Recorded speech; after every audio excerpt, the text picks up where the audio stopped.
नमस्कार दोस्तों, जय माता दी। आज मैं आपको कार्तिक मास की कथा का तीसरा अध्याय सुनाने जा रही हूँ। तो प्रेम से बोलिए श्री कृष्ण भगवान जी की जय। नारद जी बोले, इंद्र आदि देवता दैत्यों को वहां आता देख भय से कांपने लगे और विष्णु भगवान की स्तुति करने लगे।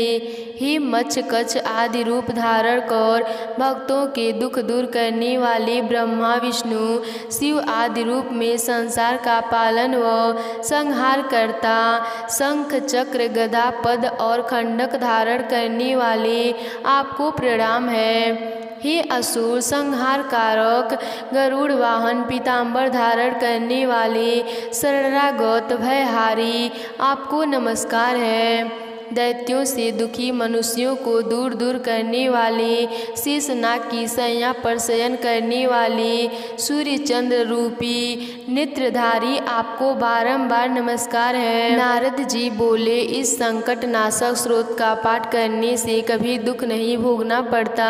भगवान विष्णु देवताओं को कष्ट में जान क्रोधित हो गरुड़ पर सवार हो लक्ष्मी जी से बोले, तुम्हारे भाई जलंधर ने देवताओं को बहुत दुखी कर रखा है, अतः मैं उससे युद्ध करने जा रहा हूँ। लक्ष्मी जी बोली, हे भगवान, मैं सदा भक्ति पूर्वक आपकी सेवा करती हूँ, सो हे कृपा निधि आप मेरे भाई को संग्राम में किस प्रकार मारेंगे।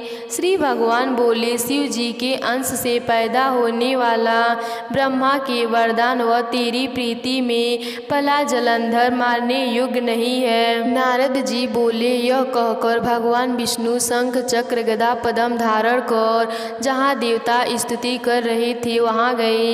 इसके बाद अरुण के छोटे भाई गरुड़ के पंख से उड़ी हवा और बबूला से उड़ाए गए दैत्य आकाश में मेघों की भांति भ्रमण करने लगे। तब जलंधर ने दैत्यों का दुख जान स्वयं क्रोध में भयंकर आकाश में विष्णु के पास गया। फिर वहाँ दैत्य और विष्णु भगवान का घोर युद्ध हुआ। आकाश बाणों से भर गया। विष्णु ने बाणों से दैत्यों की ध्वजा छत्र और घोड़े काट दिए और एक बार उसके हृदय में भी मारा। तब तक उस दैत्य ने गरुड़ के मस्तक पर गदा प्रहार कर उसे गिरा दिया। विष्णु ने हंसकर उसकी गदा खंडक से काट दी। तब दैत्य ने विष्णु की छाती में घुसा मारा। फिर वे मल्ल युद्ध करने लगे। उन दोनों महाशक्तिशालियों के युद्ध से पृथ्वी शब्दायमान हुई। तब विष्णु भगवान मेघसरा गंभीर वाणी में बोले, हे दैत्यराज, मैं तेरे पराक्रम से प्रसन्न हूँ, तू वर मांग, न देने वाला वरदान भी दूंगा। जलंधर बोला, यदि आप प्रसन्न हैं तो मेरी बहन लक्ष्मी और अपने गणों सहित मेरे घर निवास करो। भगवान ने बहुत अच्छा कहकर लक्ष्मी व देवताओं गणों सहित जलंधर के नगर में पधारे। नारद जी बोले कि जलंधर राक्षसों को देवताओं के अधिकारी में सौ पृथ्वी पर आया। देवता गंधर्व सिद्ध को रत्नों के समान उत्तम वस्तुओं को अधिकार में कर त्रिलोकी का राज्य करने लगा। देवताओं को बस में कर पिता तुल्य धर्म से प्रजा पालने लगा। उसके राज्य में रोगी सुखी निर्बल और दरिद्रती न था। इस प्रकार के धर्म राज्य को न उसकी राज्य लक्ष्मी को देखने और भगवान की सेवा करने में मैं भी एक बार उसके नगर में गया। नारद जी बोले, जलंधर नगर में पहुँचने पर भुवनपति राजा ने मेरी भक्ति पूर्वक पूजन किया। हंसकर कहा, हे ब्राह्मण, आप कहाँ से आए हैं? क्या कहीं कुछ नहीं देखा है?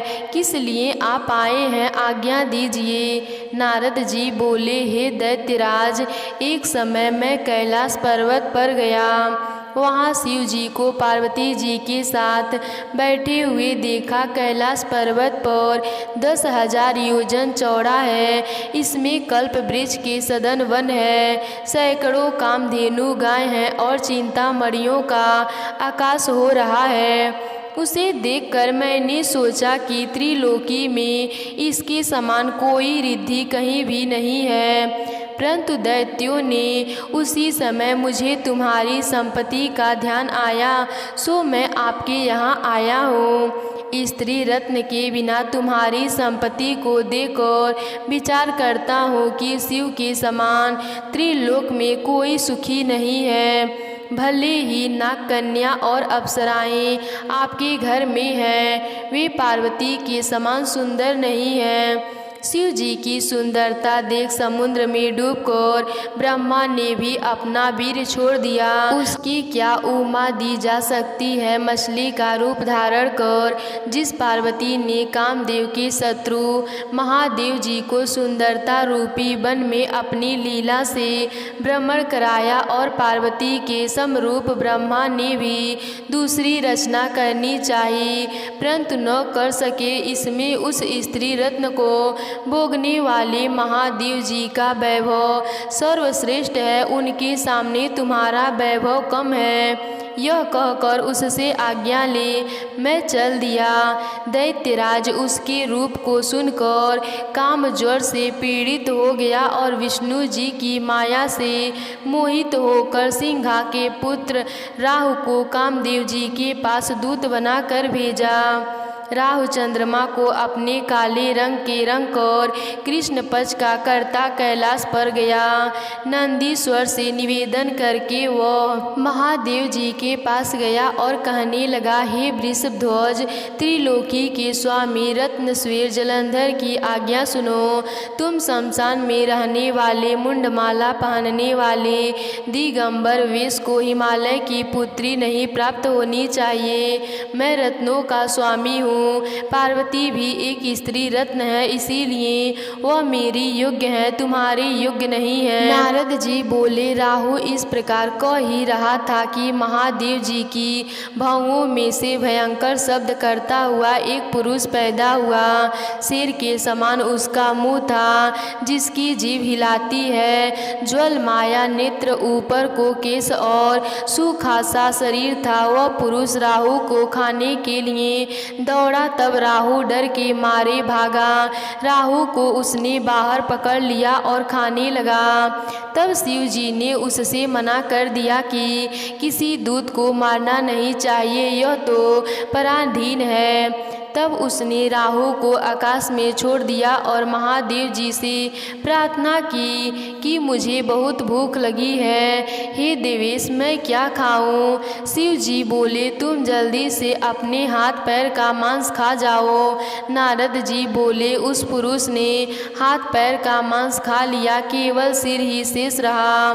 तब शिव जी उसे देख बड़े प्रसन्न हुए और बोले, तेरा नाम कीर्ति मुख है, तू सदा मेरे द्वार पर रहा कर। उस दिन से कीर्ति मुख शिव जी के द्वार पर रहने लगा। जो कीर्ति मुख का पहले पूजन नहीं करता, उसकी पूजा निष्फल रहती है। उसके द्वार फेंका हुआ राहु वरवर स्थान में गिरी, जिससे वह पृथ्वी में वरवर नाम से प्रसिद्ध हुई। राहु ने अपना दूसरा जन्म मांगा, उसके द्वार फेंका हुआ राहु वरवर स्थान में गिरा, जिससे वह पृथ्वी में वरवर नाम से प्रसिद्ध हुआ। राहु ने अपना दूसरा जन्म मानकर जलंधर से जाकर सब बातें कही। नारद जी बोले, जलंधर राहु की बात सुनकर क्रोध में भरकर करोड़ों दैत्य साथ लेकर चल दिया। जाते समय सामने शुक्र व राहु आए और जल्दी के कारण जलंधर का पैर फिसल गया और मुकुट भी गिर पड़ा। दैत्यों की सेना के विमान आकाश में ऐसे मालूम होते मानो वर्षा के बादल हो। इंद्र आदि देवता उसकी चतुरता देख छिपकर महादेव जी के पास जाकर प्रार्थना करने लगे। देवता बोले, हे स्वामी, इस विपत्ति से हमारी रक्षा करो और जलंधर का वध करो। देवताओं के इस प्रकार वचन को सुनकर विष्णु भगवान को बुलाकर महादेव जी ने हंसकर कहा, हे विष्णु, आपने युद्ध में जलंधर को क्यों नहीं मारा और आप वैकुंठ छोड़कर उल्टे उसके घर जाकर बसे हुए हो। विष्णु बोले, आपके अंश से जन्म होने से और लक्ष्मी के भाई होने से युद्ध में मैं उसे दैत्य को नहीं मारा। आप ही उसका वध कीजिए। शिव जी बोले, वह बड़ा तेजस्वी है, इन शस्त्रों से नहीं मरेगा। इससे आप वह सब देवता अपने तेज का अंश हमारे लिए शस्त्र बनाने के लिए दीजिए। नारद जी बोले, तब सबने विष्णु सहित देवताओं ने अपने अपने तेज दिए। उनके मिल जाने पर महादेव जी ने भी उसमें अपना तेज छोड़ा। उस बड़े तेज से शिव जी ने एक अति भयंकर सुदर्शन नाम चक्र बनाया। शेष तेज से इंद्र का व्रज बनाया। इसके बाद करोड़ों हाथी, घोड़ा, रथ और मनुष्यों सहित जलंधर कैलाश पर्वत के पास आया। उसे देख सभी देवता जैसे छिपकर आए वैसे ही चले गए और शिव जी के गढ़ शीघ्र ही अस्त्र शस्त्रों सहित संग्राम में उतरे। नंदी, गणेश, स्वामी, कार्तिकेय आदि सब देवता शिव जी की आज्ञा लेकर कैलाश से बाहर युद्ध के लिए बढ़े। तब कैलाश के पास की भूमि में देव और दैत्यों का भयंकर युद्ध हुआ। वीरों को प्रसन्न करने वाली भेरी, मृदंग और शंख तथा हाथी, घोड़ा, रथ आदि की ध्वनि से भूमि कांपने लगी। शक्ति, तोमर, वाण, मूसल, परसा आदि शस्त्रों से आकाश उल्काओं के समान शोभित होता था। युद्ध में भरे हुए रथ घोड़े से पृथ्वी ऐसे मालूम होती थी कि मानो ब्रज से गिराए पर्वत के शिखर हों। युद्ध में मरे हुए दैत्यों को मृत संजीवनी विद्या से शुक्लाचार्य बार बार जीवित कर देते थे। इससे देख शिव जी के गण बहुत व्याकुल हुए और भयभीत होकर शिव जी के पास जाकर शुक्लाचार्य की क्रियाएं कहीं। तब शिव जी के मुख से एक एक भयंकर क्रीता प्रकट हुई, तार के वृक्ष के समान, जिसकी जांग गुफा जैसा मुख और स्तनों से वृक्ष को भी हिला देती थी। क्रीता युद्ध भूमि में आकार असुरों का भक्षण करती हुई शुक्लाचार्य को अपनी भंग में छिपाकर अंतर ध्यान हो गई। शुक्र को पकड़ा जानकर देवता आनंद से दैत्यों का संहार करने लगे और शिव जी के गढ़ों से भयभीत दैत्यों की सेना बिखर गई।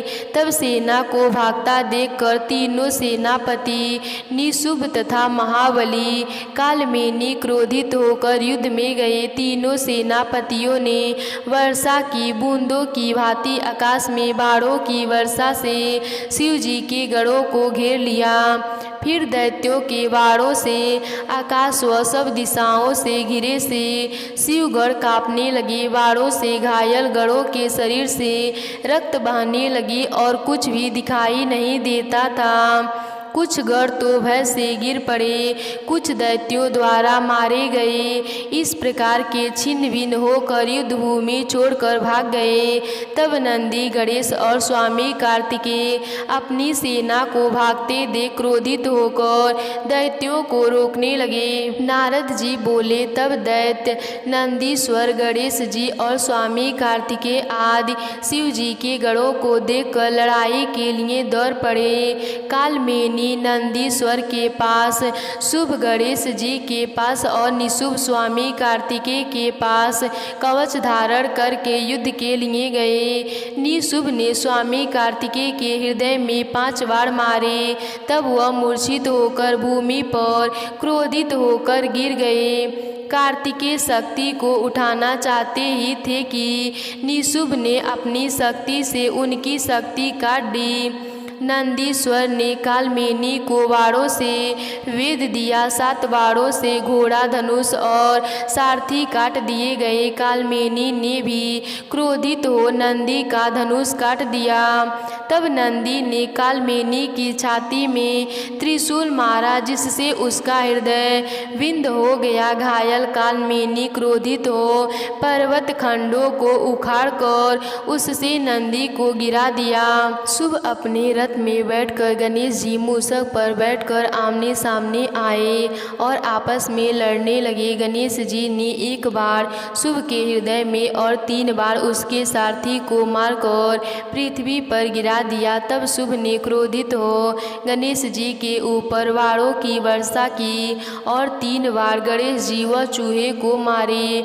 बारों से घायल होकर चूहा चलने में असमर्थ हो गया। तब गणेश जी चूहे से उतरकर पैदल ही लड़ने लगे। तब गणेश जी ने फरसा मारकर शुभ को गिरा दिए और मूषक पर सवार हो गए। यह देखकर कालमेनी और निशुभ ने गणेश जी के ऊपर वारों की वर्षा शुरू कर दी।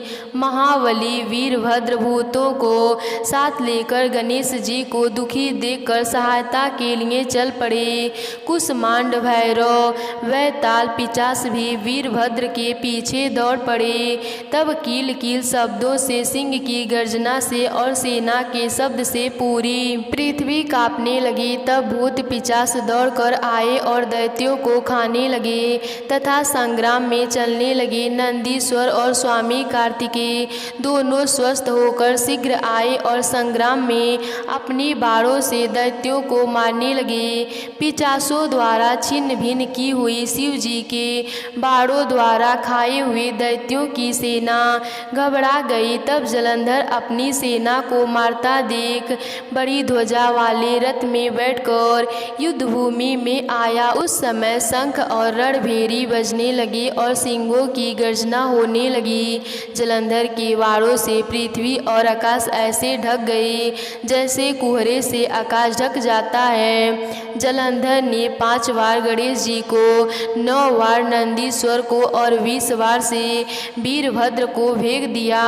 तब कार्तिकेय ने जलंधर को अपनी शक्ति से वेद दिया जिसके प्रहार से दैत्य व्याकुल हो गए। तब दैत्यराज ने क्रोधित होकर एक गदा स्वामी कार्तिकेय की मारी और कार्तिकेय पृथ्वी पर गिर पड़े। इसी प्रकार शीघ्र ही गदा प्रहार से नंदी को भी पृथ्वी पर गिरा दिया। तब गणेश जी को बड़ा क्रोध आया और उन्होंने अपने फरसे से उसकी गदा काट डाली। वीरभद्र ने 3 बार दैत्यराज के मारे और 7 बारों से घोड़ा, ध्वजा, धनुष और छत्र काट कर गिरा दिए। तब जलंधर ने क्रोधित होकर एक तारूढ़ शक्ति से गणेश जी को गिरा दिए और पास दूसरे रथ में बैठ गए। इसके बाद वीरभद्र और जलंधर सूर्य के समान तेजस्वी आपस में लड़ने लगे। वीरभद्र ने बाणों से उसके घोड़े व धनुष काट दिए। तब जलंधर परिध लेकर दौड़ा। नारद जी बोले, उस दैत्य से परिध का प्रहार वीर रथ के मस्तक पर मारा। सिर से रक्त बहने लगा और भूमि पर गिर पड़ा। नारद जी बोले, शिव जी के गढ़ वीरभद्र को गिरा देखकर हाहाकार करते हुए शिव जी के पास गए। तब शिव जी बैल पर चढ़कर हंसते हुए युद्ध भूमि में आए। शिव जी के रण में देख रुद्रगढ़ सिंह की गर्जना करते हुए बाणों की वर्षा से असुरों को मारने लगे। राक्षस लोग शिव जी को देखकर ऐसे भाग गए जैसे कार्तिक के स्नान और व्रत करने वाले मनुष्यों को देखकर पाप भाग जाते हैं। जलंधर दैत्यों को भागते देखकर बाण चलाता हुआ महादेव जी के ऊपर टूट पड़ा तथा शुभ निशुभ कालमेनी बालकहल शंखो रोमा प्रचंड घमेश्वर इत्यादि भी शिव जी के ऊपर झपटे। शिव जी वारों से घिरी सेना देखकर अपने वारों से दैत्यों के वार काट देते थे। फिर वारों की वर्षा से दैत्यों को पृथ्वी पर गिरा दिया और क्रोधित होकर फरसे से फड़गारोमन का सिर काट दिया और खंटवाग से बालहक दैत्य के सिर के टुकड़े टुकड़े कर दिए। घमेश्वर को पास से बांधकर पृथ्वी पर गिरा दिया। बैल के सिंह व बाणों की मार से असुर भाग गए। तब क्रोधित जलंधर ने शिव जी को युद्ध के लिए ललकार कर कहा, हे जटाधर, आज मेरे साथ युद्ध करो। निर्बलों के मारने से क्या होगा? जो कुछ तुम में बल है वह मुझे दिखाए। नारद जी बोले। यह कहकर 10 बार शिव जी को मारने परंतु महादेव जी ने हंसते हुए अपने बाणों से उनको काट दिया और 7 बाणों से जलंधर के ध्वज पात्र और धनुष को भी काट दिया। जब उसका धनुष रथ टूट गया तब जलंधर गदा लेकर दौड़ा, उसे भी शिव जी ने बाणों से टुकड़े टुकड़े कर दिए। तब दैत्य घूसा उठाकर मारने लगा, परंतु शिव जी ने बाणों की मार से 1 कोस दूर फेंक दिया। जलंधर ने शिव जी को अधिक बलवान जान मोहित करने वाली गंधर्वी नाम की एक अद्भुत माया फैलाई। तब अप्सरा व गंधर्वों का नृत्य होने लगा, समताल वेणु और मृदंग बजने लगे। इस प्रकार इस नाद से महादेव जी मोहित हो उनके हाथ से शस्त्र गिर गए। जलंधर जब महादेव जी को मोहित देख वह काममंद होकर पार्वती जी के पास गया। वह शिव जी का रूप धारण कर 10 भुजा 5 मुख 3 नेत्र बना जटाओं को धारण करके बैल पर बैठ कर गया था। उसे शिव जी जान पार्वती सखियों को छोड़कर दर्शन के लिए आई। तब जलंधर ने सुंदरी पार्वती को देखा तो अपना वीर छोड़ दिया और जड़ बन गया। पार्वती राक्षस को पहचान भयभीत होकर शीघ्र ही मानसरोवर में चली गईं।